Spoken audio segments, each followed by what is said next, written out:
2023. It is 8:34, and we will begin today's Minnesota Education Finance Committee hearing. We have the first bill up today is Senator Gustafson's Senate File 295, Interpreters Requirement Modifications. And when the senator is ready.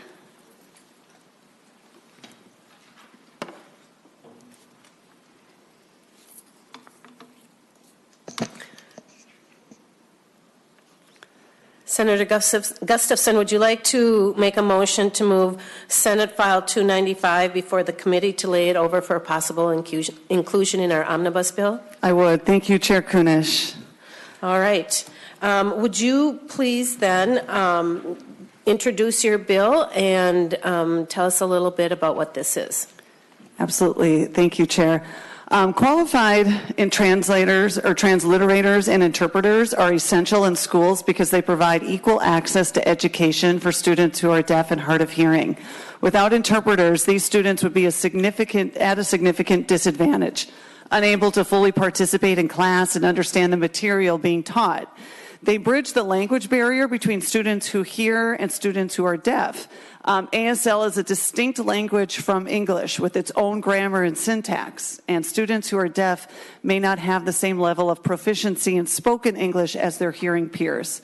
Interpreters can translate the information being presented in class into ASL, allowing deaf students to fully understand and engage with the material. Secondly, properly certified and qualified interpreters facilitate communication between deaf and hearing students. They can interpret conversations between classmates. They can allow deaf students to participate in group discussions and collaborate learning activities. They also help deaf students communicate with teachers and other school staff, ensuring that they have access to the same resources and support as their hearing peers. Thirdly, having a properly certified and qualified interpreter in the classroom can also benefit hearing students. Interpreters can provide visual cues and modeling that can help hearing students better understand the material being taught. Also, they can provide an opportunity for hearing students to learn ASL and gain a better understanding of deaf culture. Increasing the level of certification for transliterators and interpreters in our schools is necessary to ensure that deaf and hard of hearing students have equal access to education. And with that, if it's okay with Chair Kunish, we have some testifiers who are ready to begin. That would be wonderful.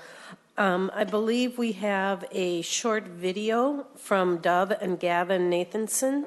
If you would like to, our tech people would like to hit the go button, we will do you trust me to hit the go button? Hear from these gents.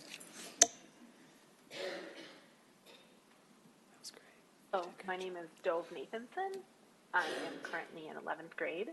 I am deaf and ASL is my native language. I've gone through 10 years of being denied equitable access to my education because school districts said that there was no legal recognition of deaf interpreters within K-12 systems and the services they provide. Even though RID, the National Organization of Interpreters, confirms that deaf interpreters are trained linguistic and cultural experts that work with deaf and hard of hearing people to ensure equitable access across various settings, including education, the district has disregarded that because of a technicality in our law. Being denied the support that could be provided caused me to unnecessarily struggle academically and contributed to significant delays in my educational progress. The solution to the problem is simple enough. Fix the statute to recognize these qualified professionals. We have done our due process of working with everyone we possibly could to resolve this. My district, the Minnesota Commission of the Deaf, Blind, and Hard of Hearing, and Minnesota Department of Education. We are here to ask for your help to not delay this fundamental civil right for us any longer, to obtain an effective access to education. It has been far too long. It may be becoming too late for me, but I still have my brother here and other kids who I want to see this get better for.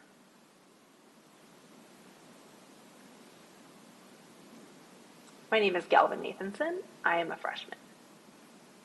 I also have a learning disability, so the need for this kind of language support that could be provided by having a deaf interpreter during my education is even more essential for me.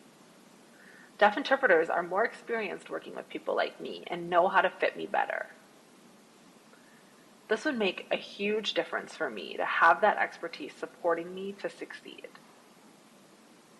It's been frustrating to watch my brother go through this problem growing up, and then to know that the same comes for me. This is not okay, and you have the power to fix it. I request that you pass this bill so that the excuse can no longer be used to deny access for kids like me anymore. We need full language access to our education and our future. Please. Thank you.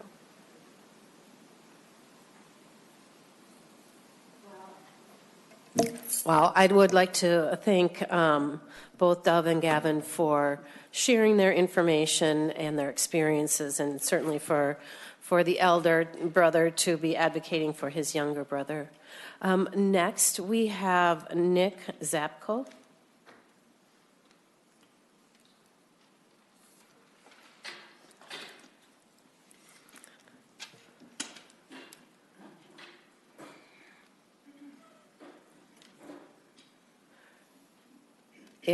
If you would state your name, and then you may begin your testimony. Testing the mic.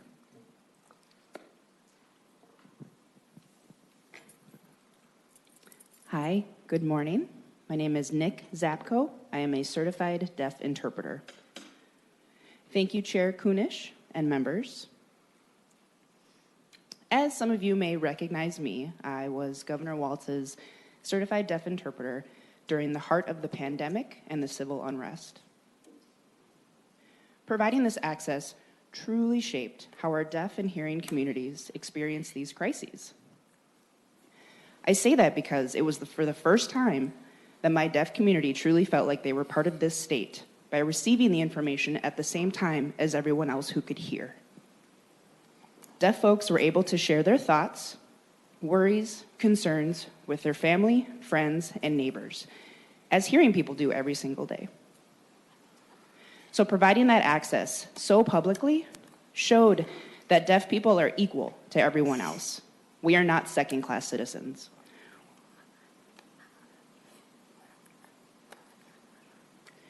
We are truly grateful to Governor Walz and his team for setting this precedent by providing CDIs for access moving forward.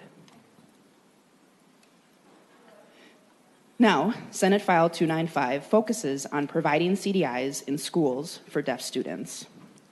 Providing such access will allow for a more rich, in-depth, connected school experience. CDIs are deaf adult role models. They model language and culture and provide a more fluid social engagement. Many deaf students have experienced being sidelined, like you saw, Dove and Vin Nathanson. This is not new. They are often left out while constantly wishing and searching for a more meaningful connection with their peers, teachers, and administrators. And see, here's the thing. It doesn't have to be that way. You can change that by passing Senate File 295.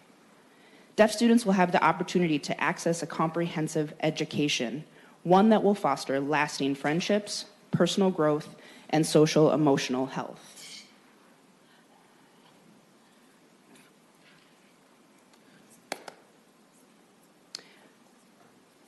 I'm sure that you can all remember back when you were young, having a role model, looking up to that person, wanting to be that person when you grow up. And for many of you, I'm sure it was your own teacher, which makes sense because teachers are great role models. They remember what it feels like to be a student. They have empathy and a stronger connection with those students because of that previous experience. It's the same concept we're talking about here. Deaf students now have a role model in their classroom who is deaf like them. Someone who remembers what those struggles of connecting with your teachers and peers feels like. I used to be a deaf student. I used to be like Dove and Vin. I get it. I wish I had a CDI when I was young. That would have made a world of difference in my educational experience. By having CDIs, deaf students will finally feel like they belong at that school, and that they are finally part of that educational community. An added perk is they will also see that deaf people can become professional interpreters. And with the specialized training like I've had, it might even be a career they'd want one day.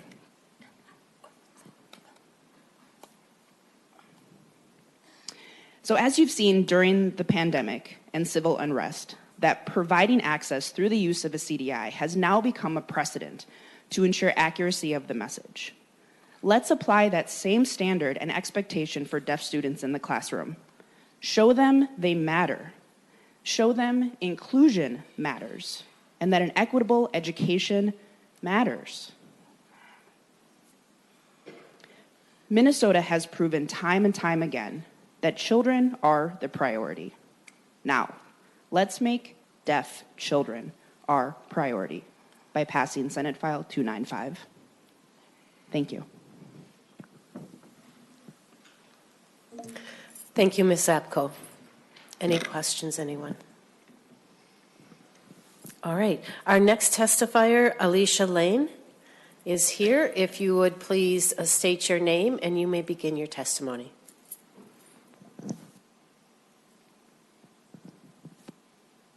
One moment.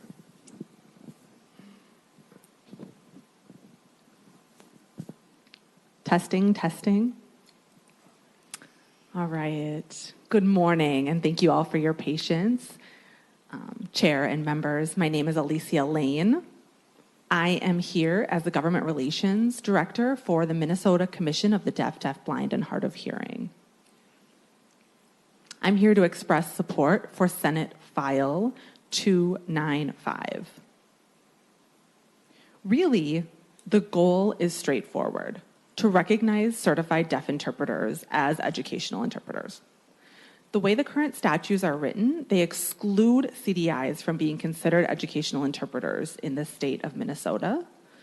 CDIs have knowledge and experience on par with hearing interpreters, and there's no reason they shouldn't be viewed as educational interpreters by the state of Minnesota.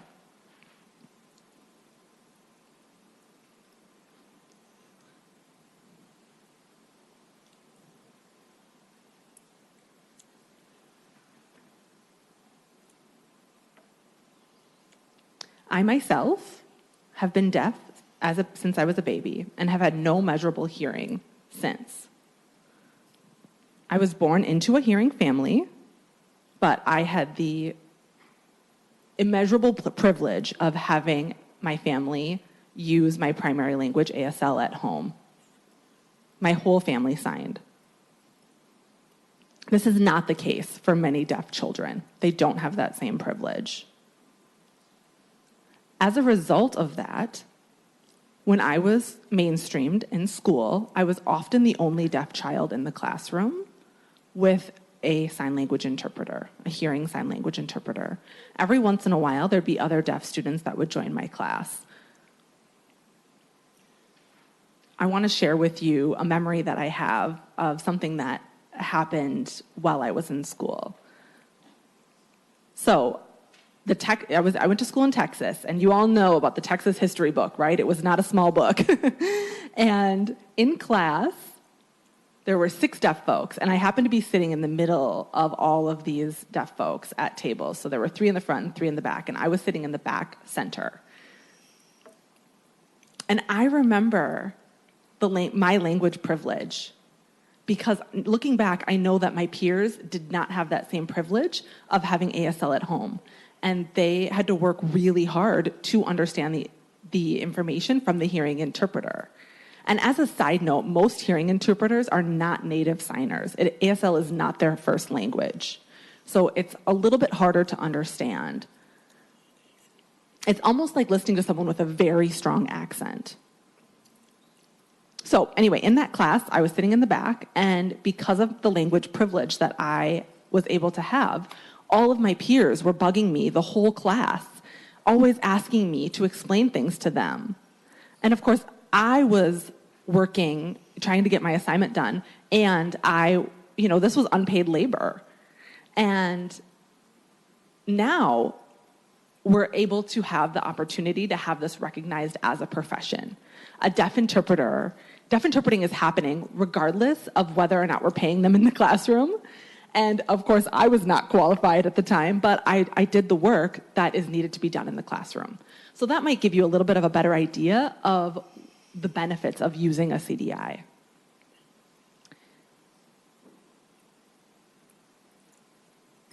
So I was working on an assignment back in that class. Remember this giant Texas history book? And constantly, people were saying to me, my peers were saying, what does that mean? Can you explain this concept to me? And of course, I was a kid, so I was just frustrated trying to get my homework done. And I would say, no, look at page 61. Just look at page 61. That answer is on page 65. Just look at the English.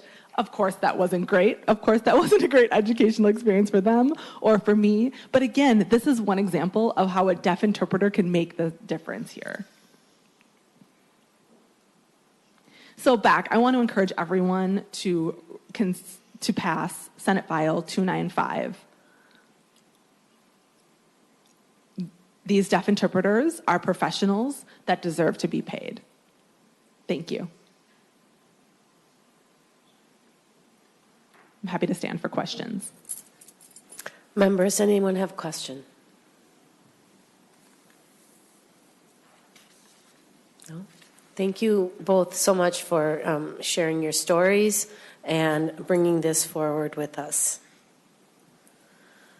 All right. Any last comments, Senator Gustafson? No. Oh, wait a minute. Oops. We do have a question? Thank you, Madam Chair. I do have one question. How long has this been, well, I guess, happening or not being able to happen in our schools? Like, how long has this been needed? One of our testifiers. This is Alicia. I mean, since the statute was written, so at the time it was written, people only were thinking about hearing educational interpreters because, again, deaf interpreters weren't recognized as professionals until more recent history. So whenever the statute was written is when it was excluded. I can't think of exactly what year that was, but it's been a while. And this is Nick. It was roughly around the late 1999 or early 2000. Okay. Yeah, about that. Any follow-up? I do have a question also. How many students would this affect?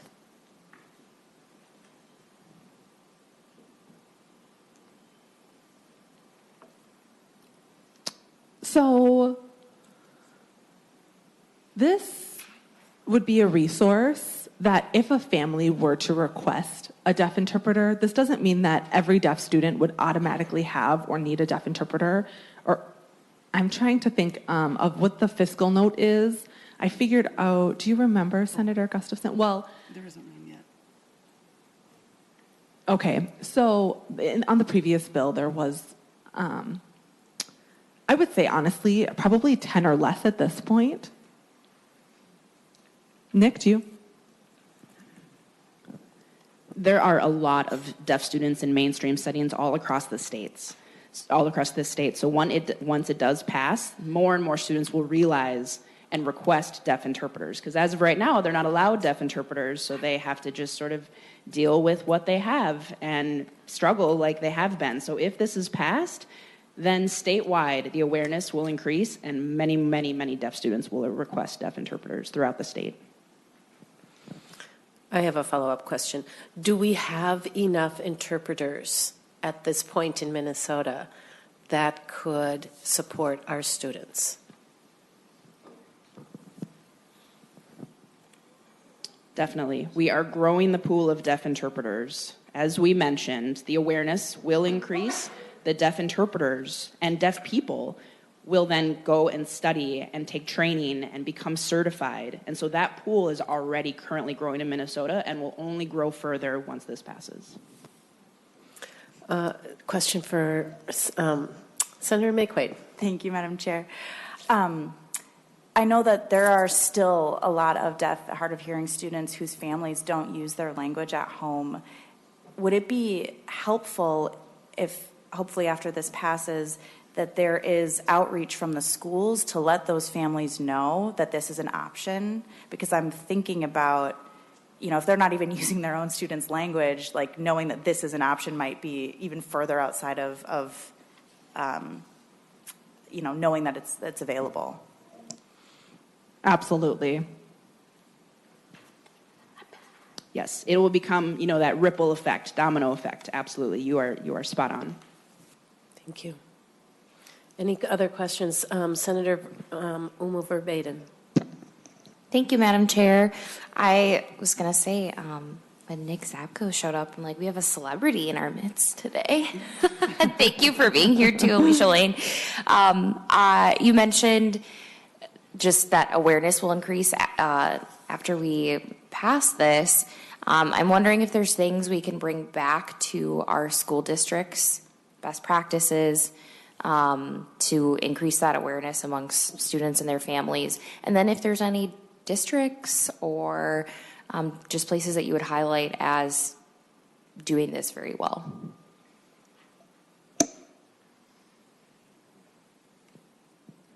So again, because we'll probably be the first state to pass this, there will be a lot of publicity, and other states are watching this very closely, and they are excited to follow us. And so that will help in and of itself to get the word out. For the Commission of the Deaf, Blind, and Hard of Hearing, where I work, we do a lot of work in education, and we want to look at how to better track language acquisition. And this will help prove, actually, the proof is already in the pudding, that if the once CDIs are in the classroom and we have the evidence of what the language acquisition or what the improvements will be, then more families will absolutely be requesting the service.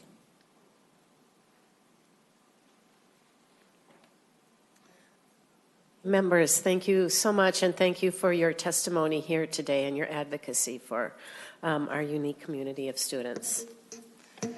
And final remarks, Senator Gustafson. Yeah, I just wanted to thank the members for their questions. I wanted to thank my testifiers for being here. Their presence here, their testimony, what they had to say is much better than how I could have said it. The only thing I would add is, as a teacher, I will just go back to something I said in my opening statement. It benefits everybody. Deaf and hard of hearing students feel more involved. I mean, imagine learning trigonometry or advanced chemistry and you don't have a properly certified interpreter. But also, hearing students now feel a better connection and a stronger connection to students that they may have had that barrier to before. And I think when we can include all of our students in the classroom to work together and collaborate, and everybody has their needs met, then we can have the education system that Minnesotans deserve. Thank you, Senator Gustafson. And with that, Senator Gustafson renews her motion to lay Senate File 295 for possible inclusion in our future omnibus bill. Thank you. Thank you. All right, next, members, we will have Senate File 864, Senator Maye Quade, and this is funding increase for community education for adults with disabilities. And so,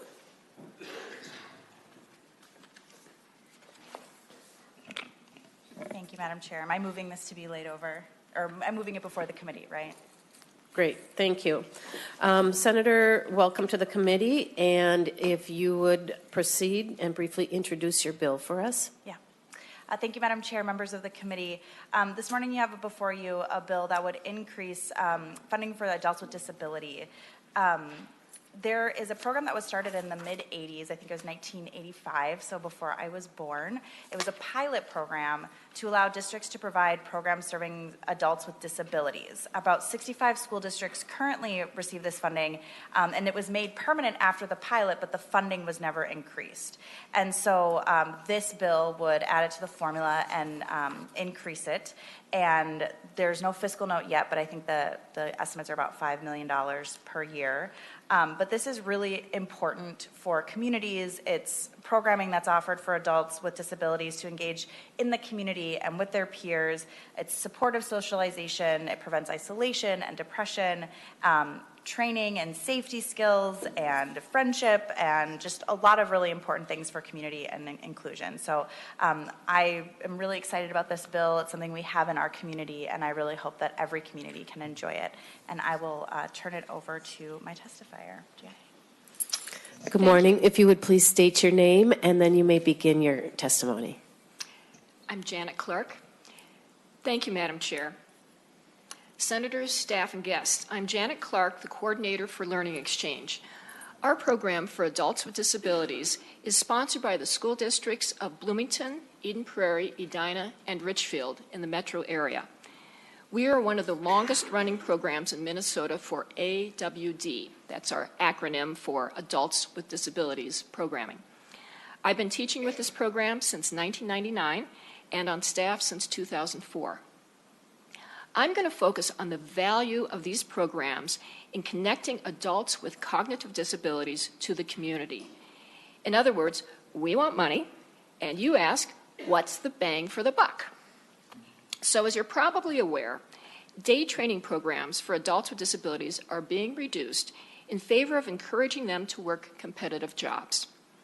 However, adults with cognitive and developmental disabilities need to practice social skills.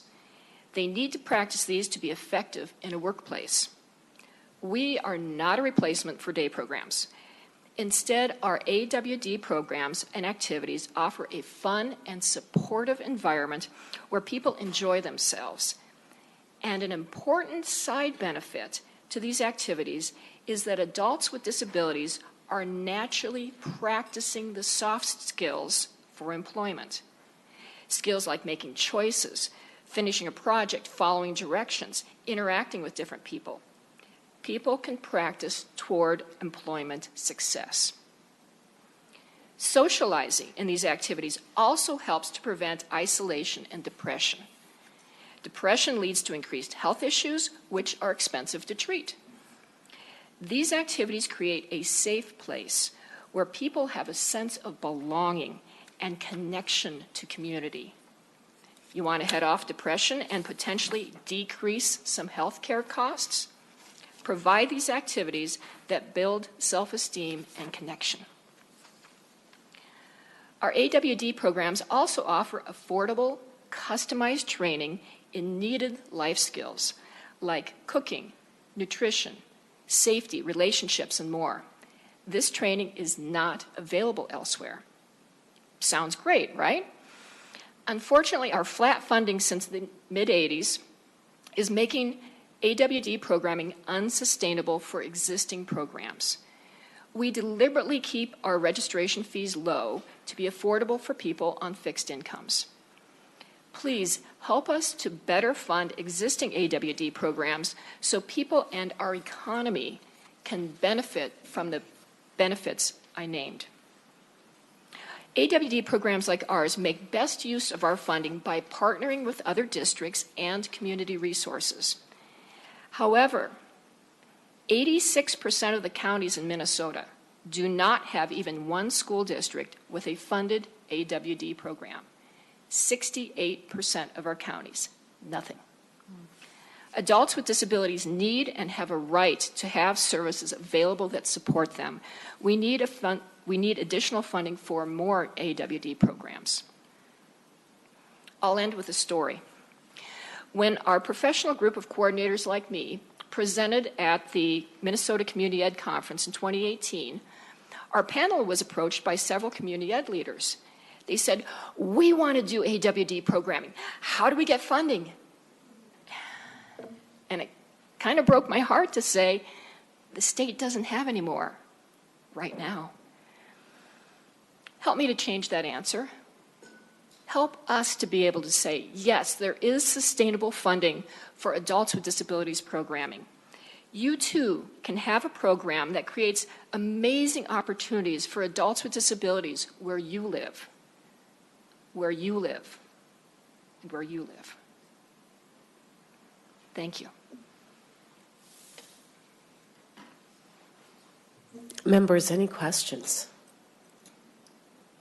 Senator Cruen. Thank you, Madam Chair.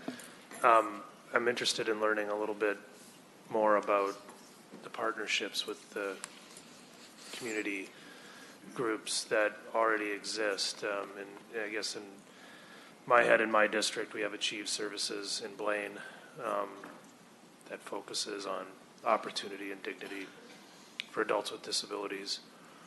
And they have a strong focus on employment, but I can see there seems to me there could easily be a partnership if the schools in my districts also had AWD programs in their community ed. I'm just wondering if you've thought about, or if there are any examples out there about how a partnership with an organization like Achieve, is that something you're thinking about, and if so, how would that look? Ms. Clark. Thank you. That is a great question. I believe what you're probably referring to is what I would term a day program that supports people in employment opportunities. We do partner with groups like that in various ways. Various ones of our, I'm one of, as you mentioned, many programs that are primarily in the metro, and if you look at that map that was in your packets, I actually put together that map, so if you have any questions on that, let me know. We do partner. We are the add-on to that. So when those are usually during the daytime, and many of those end at 2 o'clock. I had a parent write me a letter on behalf of her son who has profound autism, and she says, he comes home from that and he has nothing to do. He needs additional socialization beyond that in the evening that he can actually choose. And we advertise those programs. We do partner with them in various ways. Thank you, Ms. Clark. Any follow-up? Would you please explain for our committee what the programs look like? I mean, is this, are they all day programs? Are there evening programs? What are some of the offerings that the programs that you are a participant in look like and provide for the adults? That's a great question. The beauty of these programs is that each community can kind of customize it to what the needs are in their community. Our program is unique in that we partner with the city's adaptive recreation departments for Bloomington, Edina, Eden Prairie, and Richfield. So we share a database with them. So that's a really tight community partnering that we do, and we've done that since the late 80s. So we share a database. The cities have more facilities for some of the sports that they handle that. And then I personally have been able to do more in-depth programming on various things, like I have a relationship class, and we have a professional psychologist who comes in who has worked in group homes and has gotten his psychology degree and works with people with developmental disabilities. And so once or twice a year, I will have an hour-and-a-half class or an hour-and-a-quarter class, and he will actually present a PowerPoint, and he'll talk about how do you deal with your feelings, and he will talk about it in a way that is customized to what the audience really needs. We'll break into discussion groups, and people always sign up for that one. I get a lot of sign-ups.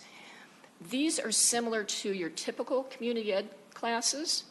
So I think all of you probably get a brochure in the mail from your typical community ed class. If you flip through that, if there's an adults with disabilities program in your community, that should also be advertised in that catalog. Since COVID, we've kind of had to restructure a little bit. It's been really interesting.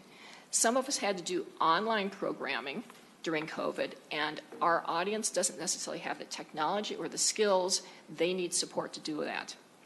So a typical brochure that I might send out for classes would have definitely cooking classes.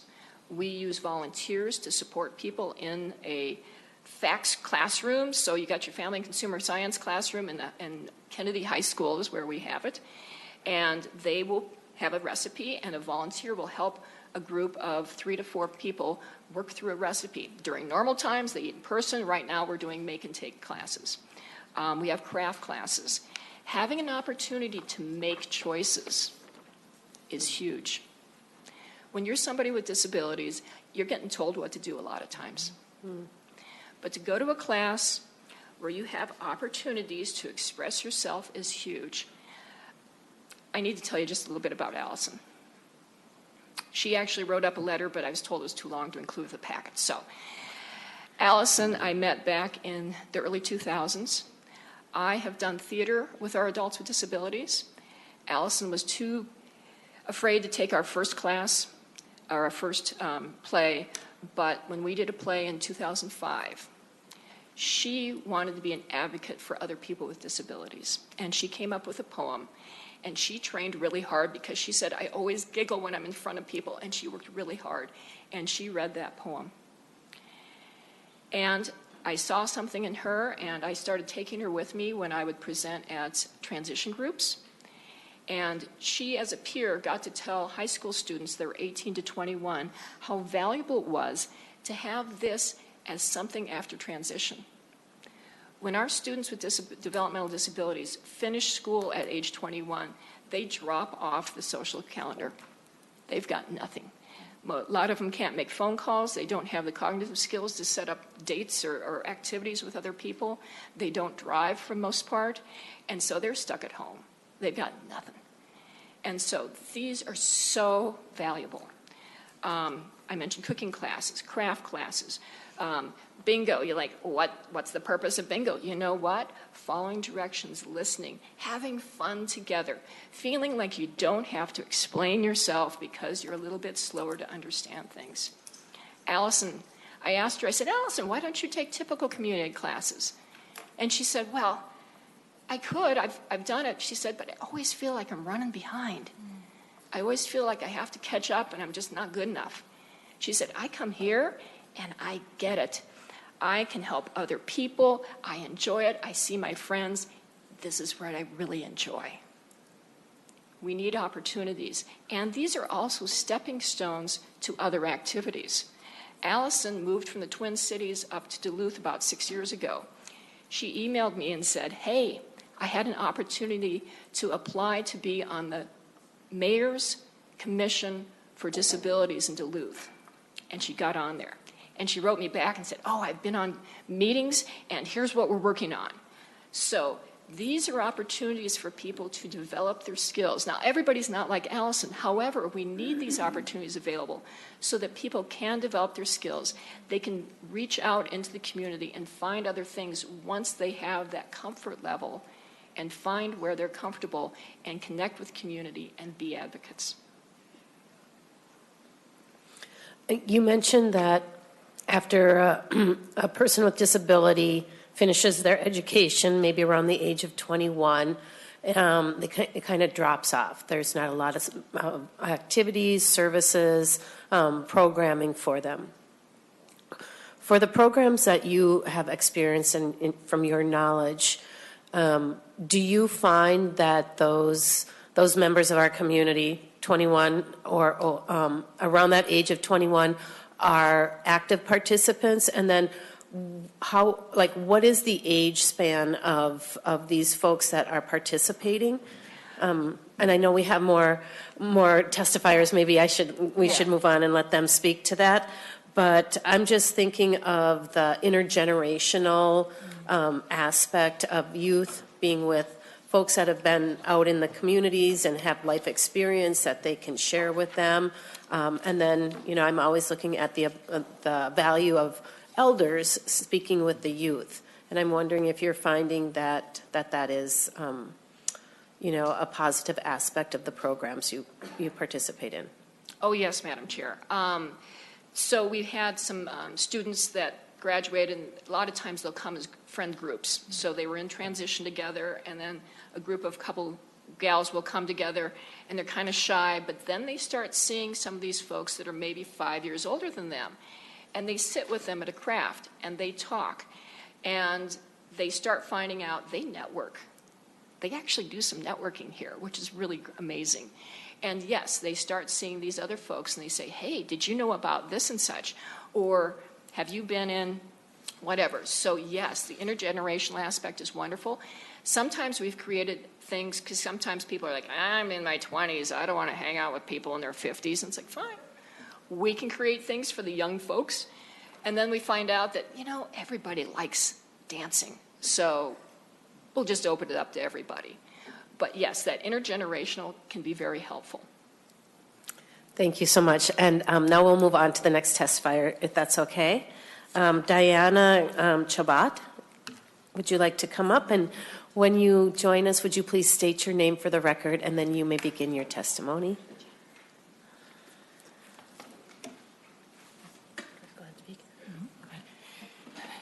Hi, my name is Diana Shabbat. I am almost 37, and I have high-functioning autism.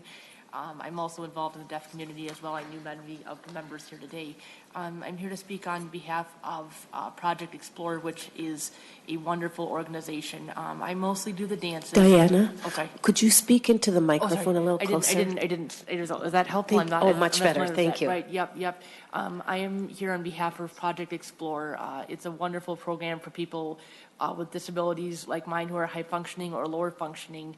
I see that they just enjoy themselves. They have fun. Like people have said, they don't have to feel like, I'm being judged. They enjoy it. They do crafts. There's many different things. And after 21, many things do drop off the radar. So it's nice to have activities and such that just keep going on, and there's no age limit, and people just enjoy it and have fun. It's a really relaxed environment, and the staff that I've seen really care, both neurotypical and those that have disabilities. It's just a really wonderful program, and funding is definitely needed for it, and we appreciate that very much. And Madam Chair, if I may, Diana and I actually went to high school together. I wore our high school colors, and she reminded me of the our fight song, because she remembers the words. So I'm really excited to have both Sona and Diana here today, but really cool to have a fellow Eastview grad. Oh, wonderful. Talk about networking, huh? Get to know the people in the decision-making spots. And then you have Sonia, is that it? Sona Parker, would you please state your full name for us, and then you can begin your testimony. Sona Parker. Good morning, everyone. My name is Sona. I am Vice Chair of Project Explorer Advisory Council.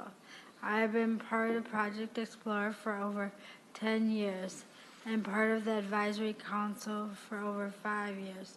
River Valley Project Explorer serves adults with disabilities in the cities of Apple Valley, Burnsville, Eagan, Farmington, Lakeville, Randolph, Rosemont, and Savage. Project Explorer gives me the opportunity to socialize with my friends, such as dances that plays the song YMCA. They have bingo and pizza parties.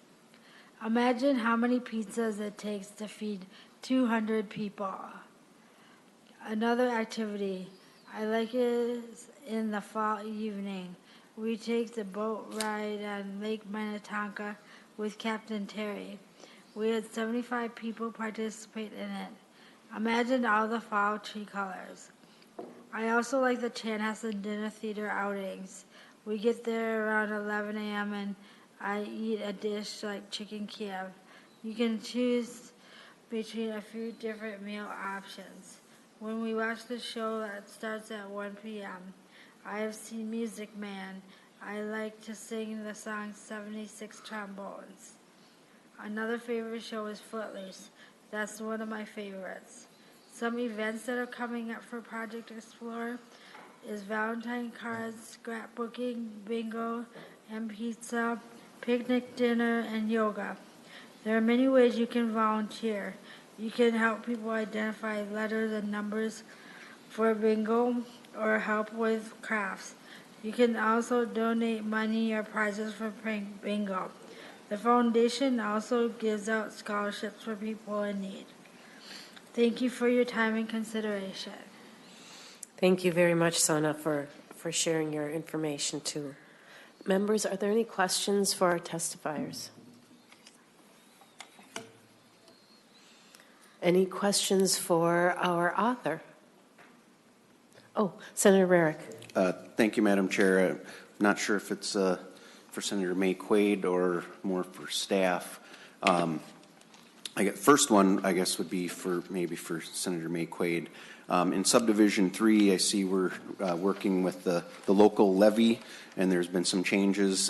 Do we know, has this been at taxes, or is this going to be heard in the taxes section to understand that portion? Senator Maye Quade. Madam Chair, Senator Rarick, so all of the increase should come from state aid. Right now, districts are able, if they so choose, to work in a consortium, so they pool their money.